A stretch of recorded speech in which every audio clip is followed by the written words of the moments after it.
And welcome to Glasgow Rangers Nation with me, your host, Owen. Guys, welcome back to the channel. If you just subscribed or if you still have not yet subscribed, please hit that sub and ring that notification bell, guys. This is the channel that brings you your team every day, brings you daily Rangers updates, morning updates, news updates, anything, podcasts, live streams, everything about the most successful team in football, our Glasgow Rangers. Today we're going to talk a little bit about Jose Cifuentes. Now, Jose Cifuentes has been heavily linked with Rangers. The midfielder currently plies his trade in the MLS. He is an international as well, and someone who is exceptionally talented by all accounts. Now, where this deal is up to, who knows? Like I've explained on a number of other videos, there are so many rumours, so many speculations around Rangers. Who are they going to sign? Who are they going to bring in? Who's going to leave? Who's going to move on? You know, James Bisgrove yesterday spoke about the fact that Michael Beale had a recruitment plan. The board were fully behind it. He'd also spoke about the fact that the club had been in contact with other teams as regards the whole moving on of players. So, you know, it is obviously a situation in flux, and Rangers will be, I think, continue to be linked with every man and his dog. Now, there are a number of news outlets across Scotland, across Europe, across South America, who are rumouring that Cifuentes is close to a deal to come to Rangers. Well, before we get on to the ins and outs of this contract, this deal, this potential deal, and who Cifuentes is, let's just take a little look, a bit of background on him.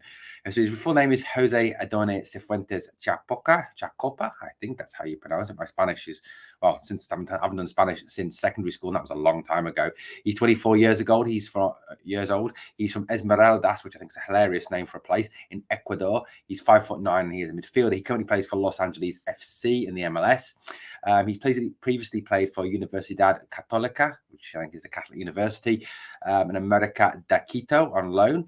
He's had a number of appearances in his present role at Los Angeles FC. He's made 91 appearances, scoring 13 goals. He's also represented Ecuador, the under-20, under-23 level, as well as representing his country at the World Cup, making 13 appearances for Ecuador in Ecuador national team. So what do we know about Cifuentes? Well, like I said, we know that he is out of contract in December, but the club, apparently Los Angeles FC, are eager to actually get some cash in for him. Now, it's down to a decision I think you're going to make is, do you pay the money up front? Do you pay the money in the summer and bring him in? Or do you wait till January and bring him in on a free? Because obviously then you run the risk of someone coming in and gazumping you and buying Cifuentes over you. I suppose the one positive would be if the Rangers are going to shop in this summer window and bring in Cifuentes, it would be at a probably vastly reduced price as to what he would normally be worth, given the fact that obviously, you know, the guy's only got a few months left to run his contract. Most clubs are going to say, well, we'll give you this. If Los Angeles FC come back and say, no, we want this, they're going to say, well, he's out of contract, we'll just wait. So, you know, I don't think Los Angeles FC have got a strong bargaining position to be working from.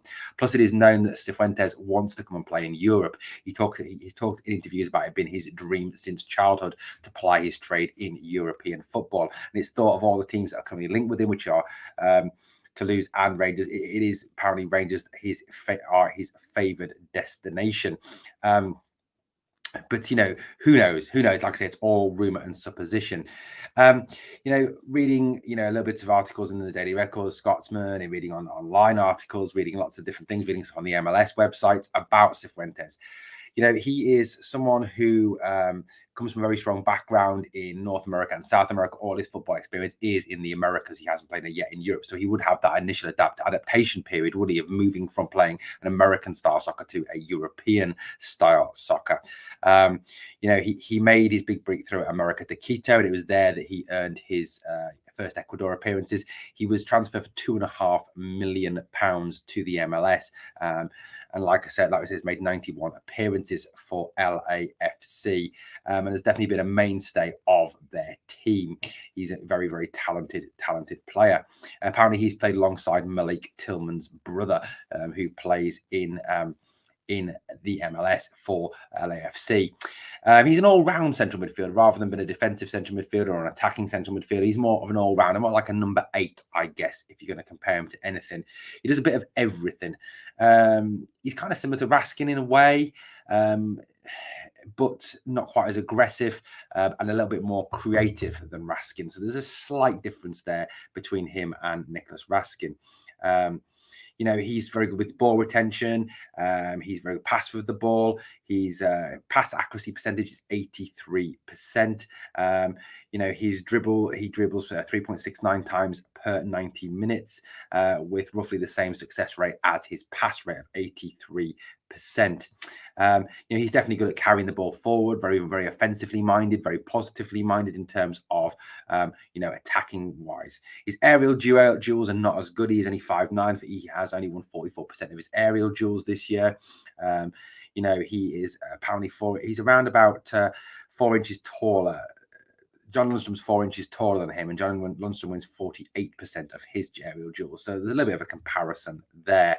You know, look, he's not someone who's likely to rack up goals for Rangers, you know, like Todd Cantwell, but he can provide a creative option from deeper in the pitch, starting things off, you know, in terms of attacking. Now, is this already a position that that Rangers have addressed? You know, is it the fact that do they need Cifuentes when they've got Raskin?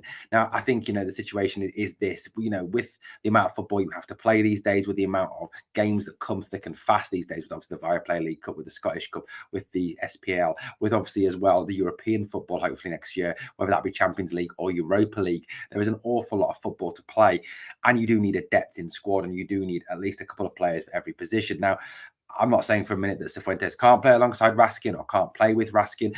You've also got to countenance that with the fact that probably, you know, if Jack is signing a 1-year contract, Jack is not going to play every single game. I don't think that is possible for Ryan Jack. It's just not his in his ability anymore. Now, I think, you know, given obviously he needs rest, we need to make sure that we keep him fit. So I think Cifuentes would be a quality addition to that midfield, especially, you know, given the fact that players, you know, that we are losing a number of players from that midfield this year, and it would add that little bit more quality and depth to the midfield. So I think Cifuentes would be a good acquisition for Rangers if we can get it over the line.